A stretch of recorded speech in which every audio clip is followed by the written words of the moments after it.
What do you think it's going to take for you to get over the hump in the postseason? We'll just have to keep watching film and assess the play. And obviously, it was not good enough by any standards today. And I put the team into a jeopardy, tough position with all those turnovers, and so it's on me to get better and keep pushing forward.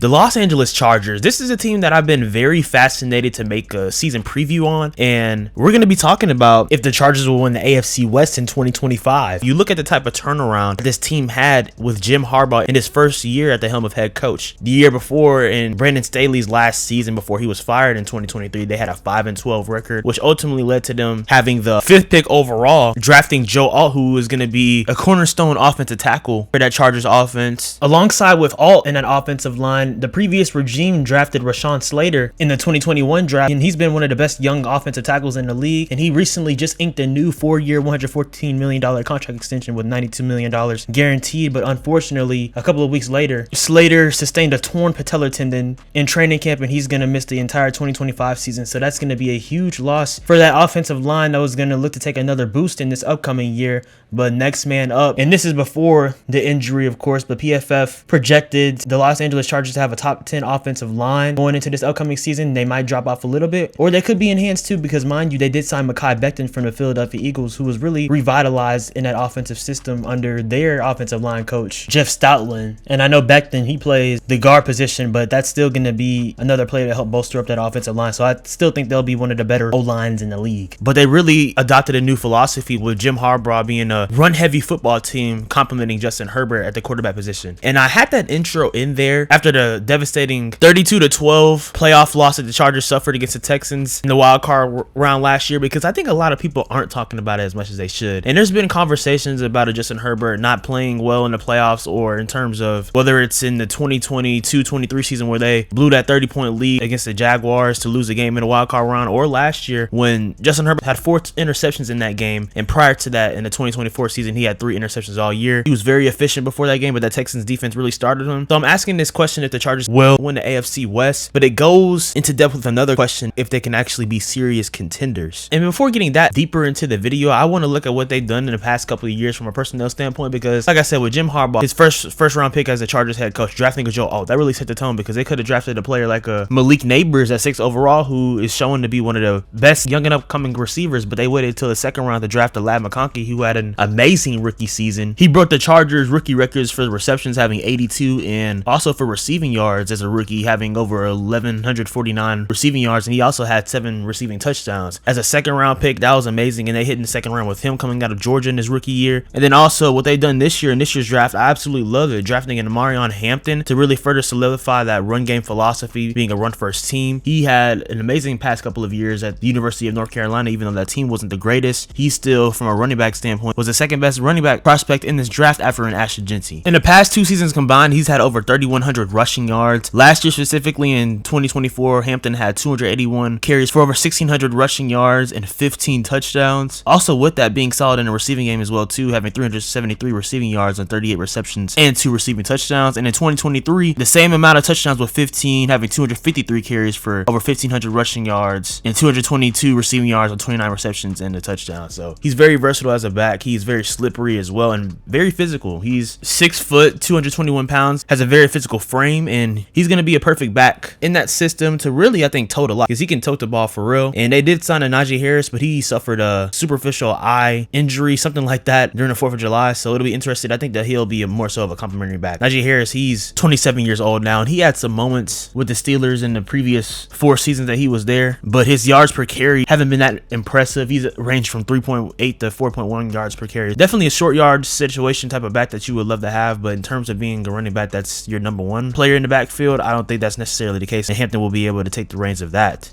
as he is only 22 years old. Hampton averaged roughly 6 yards per carry in the previous 2 seasons, so that's a boost there. So yeah, with Najee, he'll probably be the RB2 role. And I think that complementary of backs with Amarion Hampton and Najee Harris being the 2 backs for the Los Angeles Chargers is an upgrade over J.K. Dobbins and Gus Edwards, who, don't get me wrong, Dobbins, for example, had a really good season in 2024, having 195 carries for 905 rushing yards and 9 touchdowns, although missing 4 games in the regular season. But in that Greg Roman offense, who was previously the offensive coordinator for the Baltimore Ravens before joining Jim Harbaugh in Los Angeles, he's been known to have a run-heavy type of offensive scheme, and Dobbins and Gus Edwards were just 2 running backs that he was familiar with from his tenure in Baltimore. So they had a solid running game last year, but I think it could be taken to another level in this 2025 season, particularly with an Amarion Hampton, who I think will have an amazing rookie season and could be a dark horse contender for Offensive Rookie of the Year if everything goes right for the Chargers. In this year's draft, they also drafted another wide receiver in the second round, doing it 2 years in a row. A Trey Harris out of Ole Miss, who's one of the better receivers in the 2024-25 season, in the college football season. Last year, he had 60 receptions for over 1,000 receiving yards, 17.2 yards per reception, and 7 touchdowns. And in 2023, before that, falling just shy of 1,000 receiving yards, having 985 receiving yards with 54 receptions and 8 touchdowns, but that year averaging 18.2 yards per reception. So I really like him being implemented into the season. I know there's been some quote-unquote drop concerns in training camp and things to that nature, and Chargers fans definitely don't want to hear that after the kind of woes that Quentin Johnson has had with drops the past few years. And he's still young as well too. He was drafted in the 2023 draft, but as a first round pick, you do expect that type of discipline to be better. And Johnson, he was better last year in terms of not dropping the ball as much. I mean, if you're a receiver though, ultimately you're going to drop the ball at some times, unless you're just an all-time great receiver, but you want to make sure that you're making plays and not doing that. But going back to Trey Harris though, he's an X receiver who will fit right into that system. Ladd McConkey more so was utilized out of the slot, so now you're adding another weapon to be used in the outside and try to make those big contested catches with the Trey Harris. I like that as well. And then I'd be remiss if I didn't talk about them having a reunion with Keenan Allen, who they just signed last week, bringing him back on a 1-year, $8.52 million deal after that short stint with the Bears last season. Prior to that, he spent his first 11 seasons with the Chargers, as he is the all-time leader in receptions with 904 and receiving yards and over 10,500. And he also holds the records for most games with 100 plus receiving yards with 39 for the Chargers, and most receptions in a season with 108 in 2023. So Keenan Allen has a strong history within the Los Angeles Chargers franchise, being one of their all-time great players, and I think it's a perfect type of reunion for him to be back, helping their new wide receiver cores with Ladd McConkey and Trey Harris and Quentin Johnson as well, who he played with in the 2023 season, his last year there prior to going to the Bears, but now being back. I think that's a perfect thing for them. And Keenan Allen, he still is solid. If you look at his stats last season, I know he only had 70 receptions for 744 receiving yards and 7 touchdowns, but the year prior to that, as I mentioned, he had over 1,200 receiving yards. He is 33 years old though, so Father Time is undefeated, but he's going to ideally at best be your wide receiver 3 right now. I believe Ladd McConkey is your wide receiver 1. For the Chargers, you would want Trey Harris, the rookie, to be your wide receiver 2, and even a Quentin Johnson to be wide receiver 3. Honestly, in a perfect world for the Chargers, Keenan Allen would be their wide receiver 4, a guy who you can give it to when all of Justin Herbert's reads and progressions are covered and he's still able to break the back of a defense. But I think he still has some potential juice in the tank. How much, we will see, but your young core at the wide receiver position should be Ladd McConkey, Trey Harris, and Quentin Johnson for the foreseeable future. And hopefully that is the case, because they have a lot of foundations on offense, but also on defense as well too. It was great for the Los Angeles Chargers to keep a Khalil Mack on a 1-year, $18 million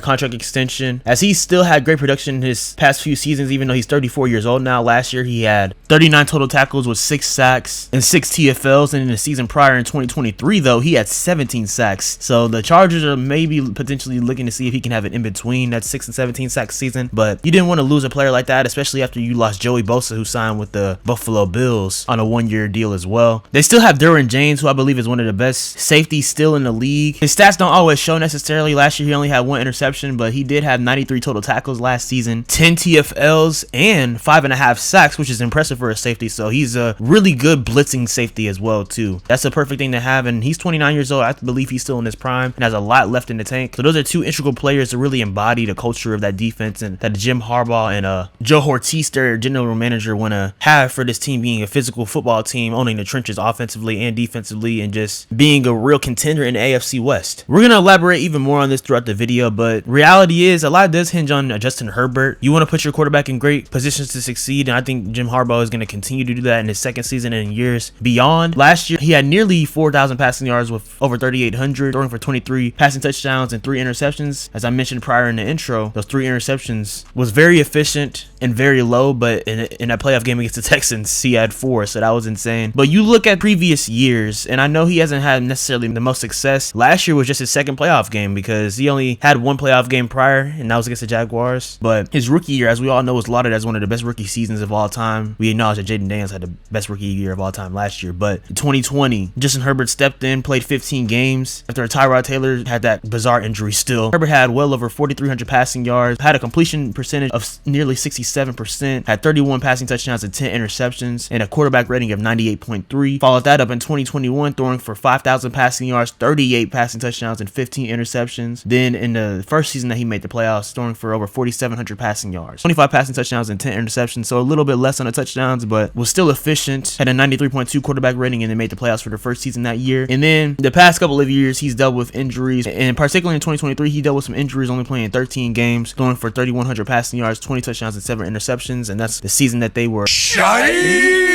and ended up getting the 5th pick, drafting Joe Alt. But last year, you want to have similar numbers to this when he had 23 touchdowns and 3 interceptions, and they had a really good year, as I mentioned, transforming the team from 2023 being 5-12 to last year being 11-6. But a lot hinges on him in terms of the fact that this is his 6th season. He's getting mentioned in quarterback talks, potentially being a top 5 in some conversations, but a lot of people have him as a top 6 or 7 quarterback, and now the conversation with him starts with the playoff wins perspective. And I think it's not overrated, but I think a lot of people get too caught up in the semantics of it being an individual stat with the quarterbacks. Yes, the quarterbacks have to perform well, but sometimes there's a lot of things that go into that, to them, blowing leads or things of that nature. Like the Jacksonville Jaguars game. Yes, the Chargers, they could have been more efficient in terms of handling the clock in the second half to not let the Jaguars come back in the game, but also you look at their defense with a Brandon Staley at the time being a defensive-minded head coach. The Jacksonville Jaguars sliced them up and came back in that game. So there's a lot of things that you have to compliment, but regardless of the situation, though, there is pressure because you're looking at Justin Herbert going into his 6th season, drafted the same year as guys like a Joe Burrow, a Jalen Hurts, who just won his first Super Bowl and Super Bowl MVP. I believe Justin Herbert's better than Tua. I'm not gonna lie. So no disrespect to Tua, but yeah. But if you compare him to Joe Burrow and Jalen Hurts, in terms of a success standpoint, he's easily 3rd. Justin Herbert hasn't accomplished nearly as much. Joe Burrow's been to a Super Bowl. Jalen Hurts has been to 2 Super Bowls and won a Super Bowl and a Super Bowl MVP. So that's why I say a lot hinges on him, and I'll elaborate even more. But the Chargers, they will certainly, I believe, look to continue to build on that amazing turnaround of a season last year and be real AFC West contenders, because we all know the Chiefs, they've won the division for 9 years in a row and trying to make it 10.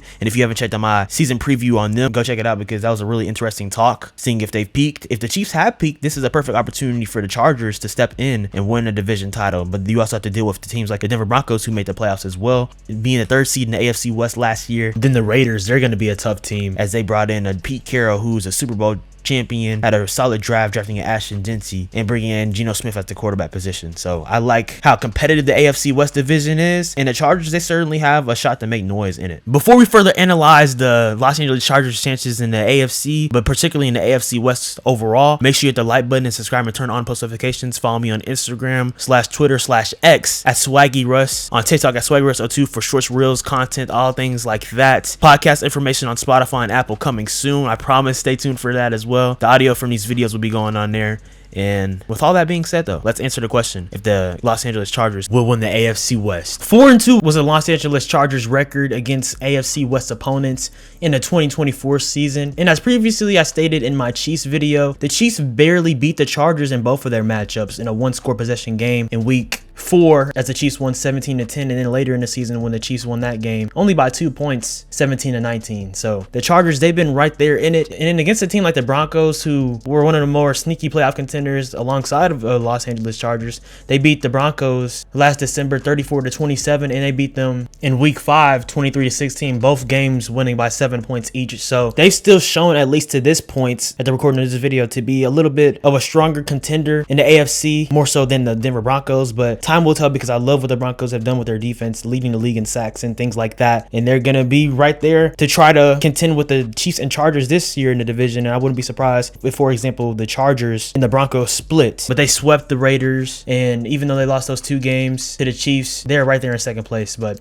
for me, they're going to have to beat the Chiefs, whether it's 1 game or 2 games or whatever it is, in order for them to win the division. Realistically, it's going to be tough, as we all know. We're not going to act like the Chiefs are completely unbeatable, though, because as we saw the Super Bowl last year, we've seen in preview previous years, the Bengals beating them in the AFC Championship game, and the Buccaneers whooping the Chiefs in Super Bowl 55 as well. It certainly is possible to beat them, but you have to have a great pass rush and a great defense overall. And I mentioned some of their pieces earlier and who they've been able to maintain and keep, and they're going to really need to improve even more because yes, they have nearly a top 10 level defense, and they did phenomenal under defensive coordinator Jesse Minter. They're going to need to continue to expand on that, and I like what they've done from a personnel perspective as well in the draft and just free agent additions overall. In the third round, with the 86th pick overall, they drafted Jameer Caldwell, defensive tackle out of Oregon, and that was really a good move for them to make because after losing 2 defensive tackles in Poona Ford and Morgan Fox in free agency, they needed to make sure they have some more depth to help bolster their defensive line to be able to help stop the run, because if you can't stop the run in the league, you're going to be cooked, honestly. Teams are going to win the time of possession war. Your offense is going to have limited time to make plays, and the possessions are going to be even that more integral. Jameer Caldwell, being a third round pick, Caldwell, he's considered as more so of a one tech, being a nose tackle, and last season with Oregon, having 29 total tackles, 16 solo, 5 TFLs, no sacks, but in 2023, when he was at U of H, yes sir, go Cougs, my college, he had 6.5 sacks, and in his freshman season in 2022, he had 2 sacks. So he certainly shows the ability to rush the passer at times too, but he's a good run cloggler, and he's able to get into the A and B gaps to help contain in the running game. So that's a good pick in my opinion from the third round perspective, adding to the defensive line. They drafted edge Kyle Kennard in the 4th round out of South Carolina, who I think could end up being potentially one of the more underrated picks from this year's NFL draft, because one number for sure stands out from his production in the 2024 season at South Carolina. Those 11.5 sacks alongside of 28 total tackles and 16 TFLs. In the pass rush, he certainly can provide different moves and good bend to get to the passer, and I like what he provides to complement an experienced veteran like a Khalil Mack, who honestly he can learn from as well. That only bodes well for that Chargers defensive line. From a free agent perspective, they signed Dante Jackson at the cornerback position, helping add to their defense, and Deshaun Hand on a 1-year deal at the defensive tackle position too. So they just continue to, although they lost some free agents, help build some more depth pieces to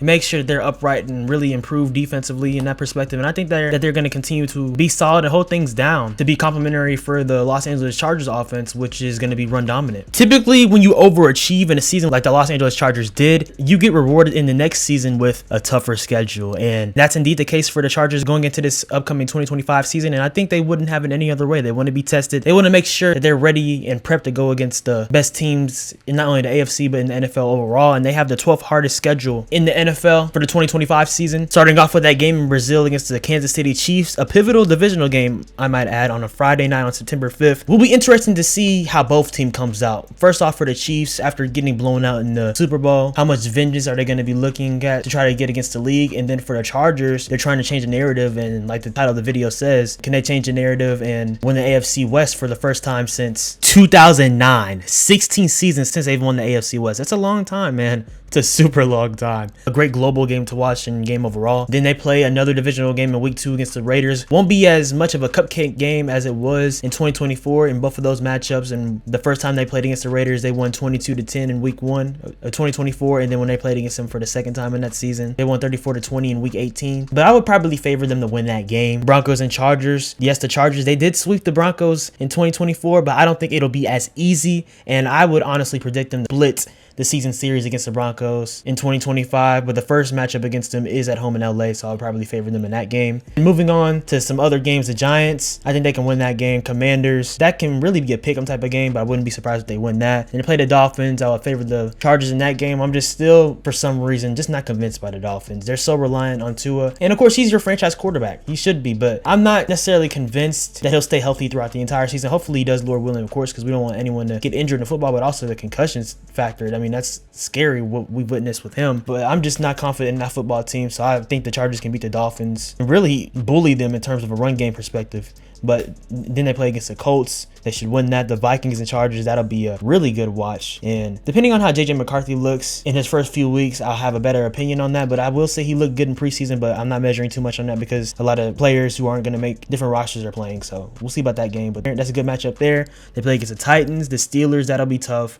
the Chargers. I mean, they play against the Jaguars. They can win that. The Raiders again. I think they're going to sweep the Raiders. The Eagles, that'll be a tough game. No other way around it. Then they play against the Chiefs again for a second time. The Cowboys, that'll be a good watch as well. They have a rematch against the Texans in week 17. They probably want to get their lick back from how they were embarrassed in the wild card round of the playoffs against Houston. And then lastly, in week 18, they finish off against the Denver Broncos. So certainly a schedule that resembles the 12th hardest in the league. They're playing against 7 teams that made the playoffs in the 2024 season, but that's a great thing because you're playing against teams that can compete at a high level, and they're playing against the Super Bowl champions in the Eagles, and they're playing against a team in the Chiefs who have been in 5 Super Bowls in the Patrick Mahomes era. They wouldn't have it any other way. I mentioned elaborating on more why Justin Herbert, it's really on him as well too, is because you got to prove that you're a top 5 to 10 quarterback in the league, man. Statistics, we all know that he can light up the stat sheet from a passer rating perspective, from passing yards, QBR, all things of that nature, even from a rushing perspective last year with a Jim Harbaugh being the head coach. He scrambled the ball a little bit more too in the 2024 season, having 306 rushing yards and 2 touchdowns. He's always been a mobile quarterback. He's never been a statue, but he's not necessarily a dual threat quarterback, so that's a pleasant thing to see from him. But at 27 years old, is he going to help the Chargers make a next step and not only win a playoff game, but hey, maybe even make a deep playoff run and potentially make the AFC Championship game for the Chargers? They haven't done that since the 2007-2008 season with Phillip Rivers losing to the New England Patriots. So are they ready for that level of contention? And answering the question of the video, do I think that they'll win the AFC West? I'd be contradicting myself if I predict them to win the division this year, guys. I'm not gonna lie. I just sat out there and put up that Chiefs video saying why I still expect them to not only win the division, but still make a deep playoff run and make the AFC Championship game potentially. And I guess the Chargers could win the division, but the Chiefs could make the playoffs as a wild card and still make a deep playoff run. But I would still favor the Chiefs unless something foreseen happens, like a brutal injury to the Chiefs, like a Patrick Mahomes getting injured or multiple of his key weapons being compromised, offensive line, same type of thing, and defensively too. I can't in good faith say that the Chargers are going to win the AFC West. Yes, they're capable, most definitely capable. They were 11-6 last year. Wouldn't be surprised if they're 12-5 or 11-6 again this year, or 10-7, something like that. But I just can't in good faith say that they're going to win the AFC West this year. I would favor them over the Broncos, but the Broncos are another ascension of Bo Nix from saying that, oh, maybe the Broncos could be the second best team in the division. So that's a conversation to be had there. Just for my predictions, looking at the games, I have them going 10-7, but they can easily be 11-6 too. Again, every team has a surprise win and a surprise loss, so we'll see how that goes. But for me, I think that they're going to be definitely one of the better teams in AFC, just like last year. But this time, it just won't be surprising to anyone. We're just gonna continue to be accustomed to the Chargers being one of the most physical football teams in the league and being a perennial playoff contender. But it's just hard to pick against the Chiefs. I can't say that the Chiefs are gonna be a wild card team in the playoffs when they've won 9 straight divisional titles, and I can't pick the Chargers to win a division when they haven't won a division in the AFC West in 16 seasons. The last time the Chargers won the AFC West, I was 7 years old. Now I'm 23, so that's a long time. I wouldn't be surprised at all if the Chargers were to win a playoff game, for example, and make the divisional round. Honestly, they should have made the divisional round in the 2022 playoffs, but they lost that game against the Jaguars. So time will tell with this franchise and its team. I wouldn't be surprised if a player like a Justin Herbert was in the MVP talks and MVP conversation. But for that to happen, that would truly mean that the Chargers are dominating teams and would be in position to win an AFC West, which they'll be close to doing. But I still don't think that they'll do it this year. But things happen. Injuries happen. It's a war of attrition. This is football, one of the most physical sports in the world. So it's not like it's impossible for the Chargers to win a division this upcoming year, but I just wouldn't favor them or pick them to do it. But they're close, and I wouldn't be surprised if they do so soon, because Jim Harbaugh, their head coach, he's been to a Super Bowl, and we've seen him compete at the highest level in college, winning a national championship as well. So he's knocking on the door, and he's continuing to transform every single franchise that he's with, whether it's from Stanford in college, with the 49ers, with Michigan, and now with the Los Angeles Chargers. Let me know what you guys think in the comments down below. What's your season outlook for the Los Angeles Chargers in the 2025 season? Do you see them finally winning the AFC West for the first time in 16 years? Do you see them making the playoffs again, being a perennial playoff contender, making a deep playoff run, winning a playoff game, or losing a wild card round? Y'all let me know in the comments down below. I think this is going to be one of the better teams in the AFC for sure, though, but that's just my opinion. Y'all let me know your perspective. Make sure you hit the like button and subscribe and turn on post notifications, guys. You know we post about here videos about the NBA, NFL, pop culture. More videos in this NFL season preview series on the way. 2 more teams to preview in the AFC West before moving on to the NFC South. We're pushing out these videos, guys, because we're 3 weeks away from the Cowboys and Eagles playing, and we need to talk about every team. So continue to expect a plethora of content, and if I haven't covered your favorite team already, I certainly will be doing so soon. So y'all stay stay tuned for that. Love you guys always. Keep Jesus Christ at the center of your lives. Always know that you matter. He has great things for you. You're not here by accident or mistake. You were intentionally designed and here for a reason, guys. So y'all keep being blessed and legendary. I love you all. Hope you're enjoying your August. Football is almost back. It's a beautiful time. And y'all keep being legendary. Peace.